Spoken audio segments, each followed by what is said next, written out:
Hello, welcome to Oxford Heirlooms. In this video, we're going to sew the two little buttonholes on the back opening of the bubble. Okay, so I've got my sewing machine with the vintage Singer buttonhole attachment.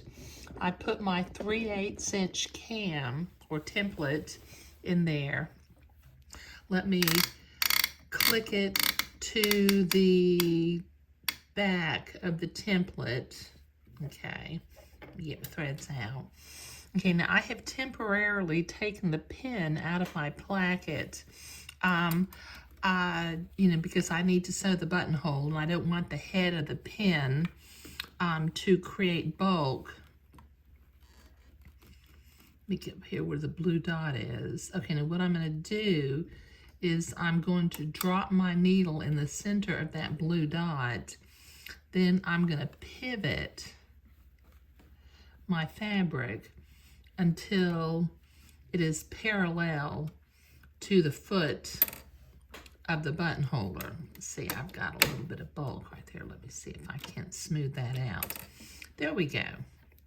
Okay, now I'm going to sew the first of the two buttonholes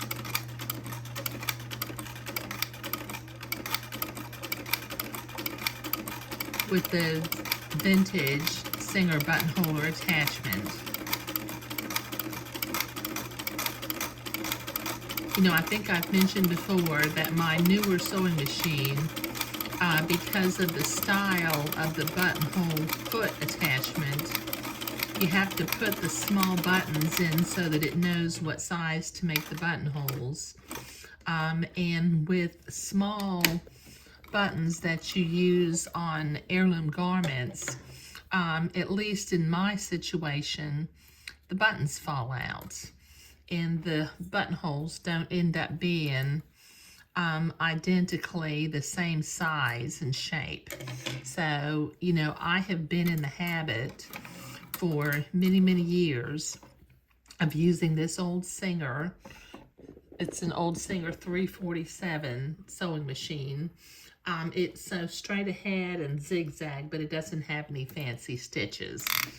Okay, so let me click to the top back of the buttonhole again, and I will come back in and drop my needle on the second of the blue dots.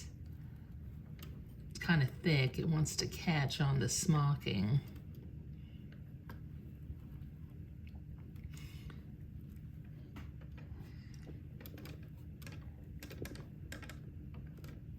There we go.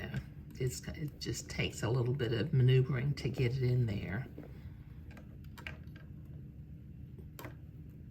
Okay, so let me drop into the center of the second blue dot, and then I'll pivot my fabric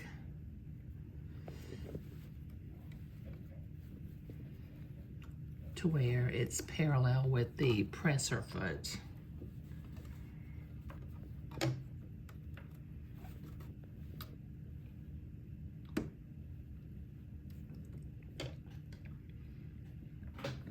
Okay, now I'll drop my foot and sew the second of the two buttonholes.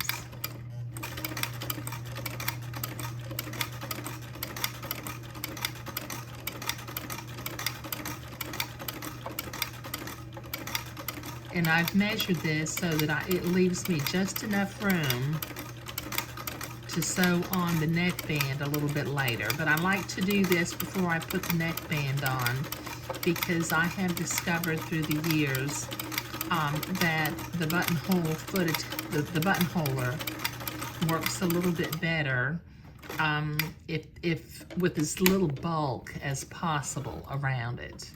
Okay, so those little buttonholes look really nice. Let me clip my threads. Okay, now in the next video, we will sew the neckband on and end up, you know, in a little bit we'll remove the pleating threads. But I do still have the top two pleating threads holding the neckband to the appropriate size. But in this video, let me get my threads out of the way. We were sewing the 2 buttonholes, excuse me, on the back of the garment. And I will spray these with a little bit of distilled water to make the blue marks disappear. But thank you.